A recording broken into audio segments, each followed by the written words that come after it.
The global map was supposed to be redrawn in the sands of the Sahel. As Russian forces face industrial-scale slaughter in eastern Ukraine, Vladimir Putin desperately needed a geopolitical anchor, a projection of untouchable strength. He chose Africa. He chose Mali. But that grand strategic illusion has just been incinerated.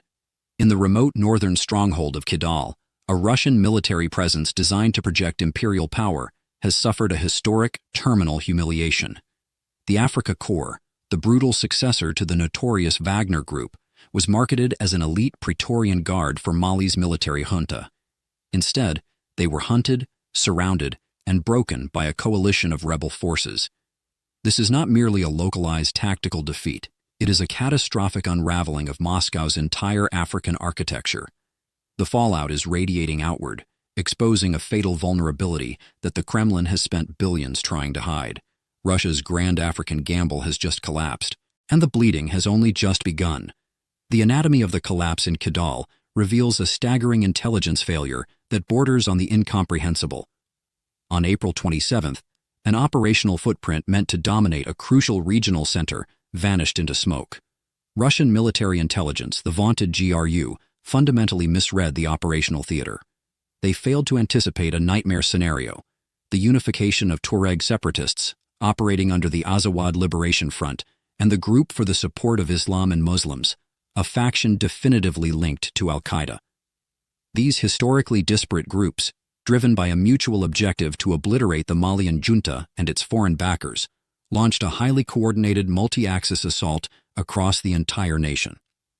Analysts observing the region, echoing rigorous strategic assessments historically formulated by institutions like Chatham House, note that exploiting local fractures has always been Russia's primary mechanism for control. Putin's geopolitical doctrine relies entirely on keeping adversaries divided. When those divisions evaporate into unified resistance, the Russian tactical framework instantly disintegrates, exposing an absolute lack of contingency planning. The rebel coalition unleashed a devastating, nationwide offensive, allegedly involving upwards of 12,000 fighters, though exact verifiable numbers remain shrouded in the fog of war. What is verified, however, is the sheer, unmitigated humiliation of the Russian retreat. Inside Kidal, the Africa Corps mercenaries did not mount a heroic last stand against the insurgent tide. They did not unleash the devastating firepower promised by Moscow's military doctrine. Instead, trapped inside their own fortified perimeter, the combined Russian and Malian forces chose capitulation over combat. They begged for terms. They negotiated a desperate exit strategy to flee the city with their lives, tucking their tails between their legs and leaving behind an inferno of their own making. To prevent advanced weaponry from falling into insurgent hands, Russian forces were reduced to torching their own base and heavily armored assets, including BTR-82A personnel carriers, Tornado U logistics vehicles, and Chinese-made VP-11 platforms. This was supposed to be the high-end hardware that guaranteed junta survival and projected unyielding strength. Now, those charred hulks stand in the desert as absolute monuments to Moscow's operational impotence. To understand how power really moves, you must look past the Kremlin's propaganda and examine the battlefield realities we dissect here. If you demand relentless, unfiltered intelligence on the shifting tectonic plates of global warfare, hit the subscribe button now so you don't miss what's coming next. The fallout from this tactical annihilation extends deep into the Malian capital of Bamako, where the illusion of regime security has been completely shattered. Gunfire, drone strikes, and synchronized car bombings have penetrated the heart of the government's strongest defenses. The cost was highly personal and deeply destabilizing for the ruling regime. Mali's defense minister, Sadio Kamara, a key architect of the Russian partnership, was assassinated in a targeted vehicle bombing that also tragically killed his grandchildren and his second wife.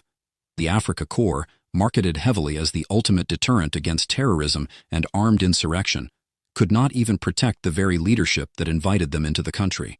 They are definitively exposed as a paper tiger, completely stripped of the terrifying aura that once defined Russian mercenary operations worldwide. This was not a minor skirmish in the sand. It was a 3-day systematic dismantling of Russian authority on the African continent. The Kremlin had spent 30 months meticulously fortifying Kidal, projecting it as the crown jewel of their African security model after snatching it from rebels years prior. It took an insurrectionist coalition mere days to turn that imperial dream into a chaotic, burning graveyard. And as the smoke clears over the Sahel, a far more sinister Russian operation is being exposed to the daylight. To fully grasp the magnitude of the Kremlin's current disaster, we must trace the origins of this geopolitical trap back to a catastrophic miscalculation by the West. Back in 2013, the Malian government was euphoric when French forces arrived to eradicate militant insurgents who threatened to overrun the entire nation. A formidable contingent of 5,000 French soldiers anchored the security architecture, temporarily winning Malian hearts and minds. But geopolitical goodwill has a rapidly decaying half-life. By 2021, French President Emmanuel Macron executed a massive strategic pivot, announcing the withdrawal of half of that deployment. The diplomatic backlash was immediate and vicious. Choguel Maïga, Mali's prime minister at the time, publicly accused Paris of outright abandonment, which triggered a furious response from Macron, who condemned the military junta's lack of democratic legitimacy following consecutive coups. This highly public feud fractured the alliance entirely. Public sentiment in Mali violently turned, framing the remaining French troops not as saviors, but as neo-colonial occupiers. Russia, observing this disintegration with predatory patience, identified a massive power vacuum. They moved aggressively to insert Wagner mercenaries, positioning themselves as a politically neutral alternative, unburdened by colonial baggage. It was a calculated, two birds with one stone stratagem that humiliated France and established a hardened Russian beachhead in Africa. Under the ruthless command of Yevgeny Prigozhin, the Wagner Group actually achieved a degree of brutal, localized success in Mali before his rebellion and subsequent death. They held territory. They projected absolute menace. But when the Wagner structure was dismantled and cannibalized by the Russian Ministry of Defense, a fatal weakness was introduced. The Africa Corps was hastily constructed from Wagner's ashes to be a loyal, state-controlled instrument. But institutional loyalty does not translate to battlefield lethality. The Africa Corps fundamentally lacks the operational cohesion, the logistical networks, and the terrifying competence of its predecessor. They are a hollow imitation. Yet, Russia spent months dripping honey into the junta's ear, manipulating Bamako into isolating itself from the West and severing diplomatic ties with Ukraine over alleged support for Tuareg rebels. Moscow promised an impenetrable shield of security. It was a complete illusion. The total capitulation at Kidal proves the Africa Corps is entirely incapable of fulfilling the foundational promises Moscow makes to its African partners.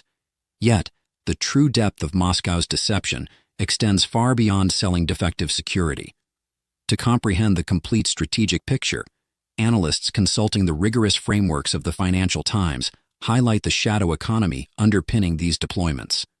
The Russian presence in Mali was never solely about geopolitical prestige or combating insurgencies. It was a beachhead designed to facilitate massive extraction. And as the grinding war of attrition in Ukraine annihilates Russian infantry formations, Putin has weaponized his African outposts to solve his crippling manpower deficit. The influence established in Bamako became the logistical hub for a continental human trafficking syndicate. In late February, devastating intelligence intercepts revealed that Russia had constructed a sprawling, fraudulent recruitment network across the African continent.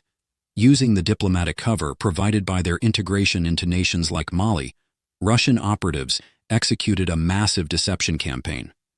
They targeted desperate populations, dangling the illusion of legitimate visas and lucrative civilian employment opportunities.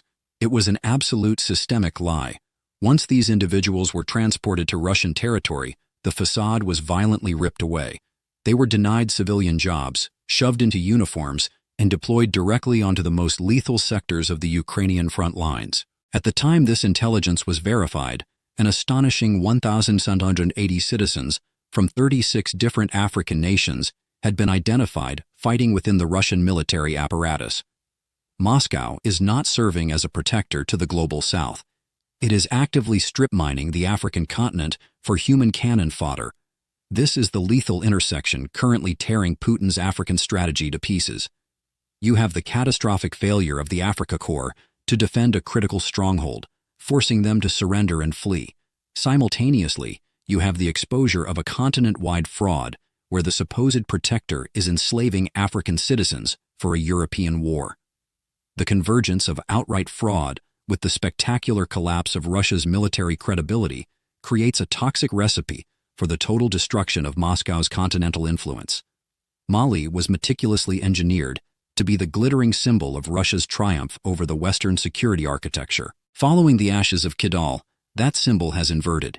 It is now the primary catalyst for a complete, humiliating turnaround of Russia's fortunes in Africa. The Kremlin's geopolitical bluff has been called, and the resulting shockwaves are exposing a vulnerability that threatens to rip apart Moscow's remaining global alliances. The localized panic radiating from the ashes of Kidal has infected the highest echelons of the Malian government. The assassination of Mali's defense minister, Sadio Kamara, obliterated in a coordinated car bombing alongside his second wife and grandchildren, sent a terminal shockwave through Bamako. This was the absolute collapse of the state's security apparatus. Desperate to project a facade of control, Malian junta leader Assimi Goïta emerged from seclusion on April 28 to meet with Russian ambassador Igor Gromyko.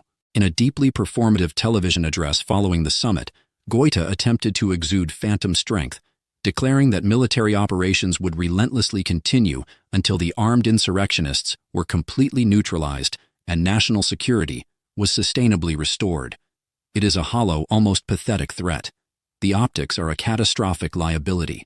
The junta has just been violently expelled from a strategic regional stronghold by the exact same militant groups Goïta claims he will magically eradicate, and they evacuated Kidal while flanked by retreating Russian mercenaries who were imported specifically to prevent this exact scenario. Meanwhile, the Kremlin's damage control is insulting in its transparency.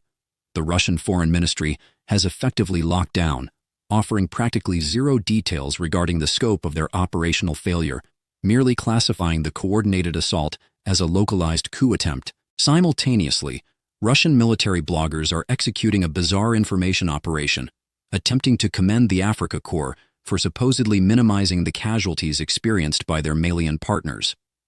It is an absurd distortion of a 3-day slaughter that cost Moscow its most strategically vital foothold in the region. But to view Kidal in isolation is a profound analytical failure. Analysts reviewing doctrines equivalent to those studied by naval intelligence recognize that a superpower's currency is its credibility as a security guarantor. The Africa Corps deployment was designed to be the definitive proof of concept, demonstrating that Moscow could serve as the impregnable protector of any African nation that came calling. When that elite force was surrounded, humiliated, and forced to surrender their positions in Kidal, that geopolitical currency went into hyperinflation. The African continent, and indeed the entire global south, is watching this display of terminal weakness. And what they are witnessing is not an anomaly, but the latest monument in a sprawling global graveyard of Russian strategic promises. The pattern of paper protection is glaring and undeniable. Look to the Caucasus, where the Kremlin utterly abandoned its obligations during the vicious conflict between Armenia and Azerbaijan, failing entirely to project the security umbrella it legally promised its ally. Look to the Middle East, where the slow, agonizing fracturing of the Assad regime in Syria can be directly mapped back to Moscow's inability to sustain the military dominance it constantly advertises.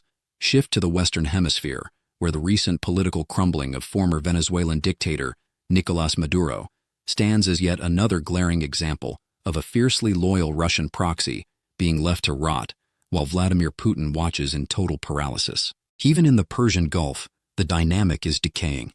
Iran has acted as a critical logistical lifeline, continuously feeding thousands of kamikaze drones into the Russian war machine. Yet, as Tehran faces immense regional pressure and severe geopolitical retaliation, characterized by operations like Epic Fury, Moscow does nothing but issue pathetic diplomatic complaints from the sidelines. Russia claims to be a global protector, an alternative superpower capable of shielding anti-Western regimes. Kidal has definitively proven that they cannot even shield themselves from light infantry in the desert. As Vladimir Putin watches his global influence violently contract, his ultimate adversary is ruthlessly exploiting the vacuum. Ukraine is not merely surviving, it is actively weaponizing Moscow's diplomatic collapse. Kyiv is rubbing salt into the Kremlin's exposed wounds by proving that building alliances based on genuine strategic unity will always overpower an empire built on preying upon division. We are witnessing an unprecedented geopolitical shift as Ukraine secures highly advanced, asymmetric partnerships with global powerhouses. The budding alliance with Japan represents a terrifying new vector for Moscow. Tokyo is executing unprecedented strategic maneuvers to bolster Kyiv, most notably through the integration of the highly advanced Japanese Terra A1 drone systems directly into the Ukrainian theater of operations. This alliance is actively reshaping the global battlefield, accelerating the destruction of Russian armored assets while Moscow's so-called elite mercenaries burn their own vehicles in a desperate African retreat. The contrast is devastating. Putin's house of cards is collapsing under the weight of its own incompetence, and as the realization of this terminal weakness spreads across the African continent, a far more terrifying reality emerges for the Kremlin. The strategic cage closing around Vladimir Putin is forged from sheer mathematical reality. The Kremlin's only viable mechanism to stem the massive geopolitical bleeding in Africa is to dramatically reinforce the Malian junta against the unified rebel offensive. But that option simply does not exist. Moscow is structurally incapable of projecting the necessary military mass because its armed forces are being systematically fed into a meat grinder in Eastern Europe. Analysts studying the attrition rates note that Russia has absorbed well over 1.3 million catastrophic casualties, dead and severely wounded, alongside the total annihilation of tens of thousands of armored units in the Ukrainian theater. Every single combat-capable soldier, every artillery shell, and every functioning tank chassis is being ruthlessly cannibalized to sustain a failing invasion. Any expeditionary force dispatched overseas, even a reconstituted mercenary outfit, is inherently crippled by the systemic degradation of the Russian state. The bruised and battered Africa Corps currently hiding in Bamako is not the vanguard of a rising empire. It is the absolute limit of what Putin can provide. This paralyzing weakness is sending terminal shockwaves through the corridors of power across the continent. Putin's entire grand strategy was predicated on opportunism. He identifies instability, capitalizes on division, and inserts his forces to build influence. Mali was meant to be the definitive, undeniable proof of concept, a long game designed to establish Russia as the supreme external security guarantor in Africa and entirely eclipse the West. But as geopolitical intelligence from the Carnegie Endowment for International Peace astutely observes, that strategy has completely hit a reinforced wall. While many of the continent's more stable nations maintain historical diplomatic ties with Moscow, they have flatly refused to allow Russian mercenaries to metastasize within their sovereign borders. They explicitly rejected Putin's overtures, calculating that the Kremlin's promises of security were fundamentally hollow, and deliberately deciding against severing their lucrative, multi-dimensional partnerships with the West or China. The absolute rout at Kidal has just violently validated their strategic caution. The most powerful nations in Africa were already deeply hesitant. Now they have been proven absolutely right in their refusal to be isolated by a collapsing, incompetent empire. What we are witnessing in the dusty expanse of the Sahel is not a temporary tactical setback. It is the terrifying prologue to a total regime collapse. If the unified rebel coalition maintains this devastating operational tempo and continues building on their explosive momentum, the sheer scale of the offensive could completely displace the Malian junta. For Vladimir Putin, that outcome is a strategic death sentence, forcing him right back to square one in a region he desperately needs to control. The dominoes are aligning with terrifying precision. It begins with a devastating, highly public tactical hit.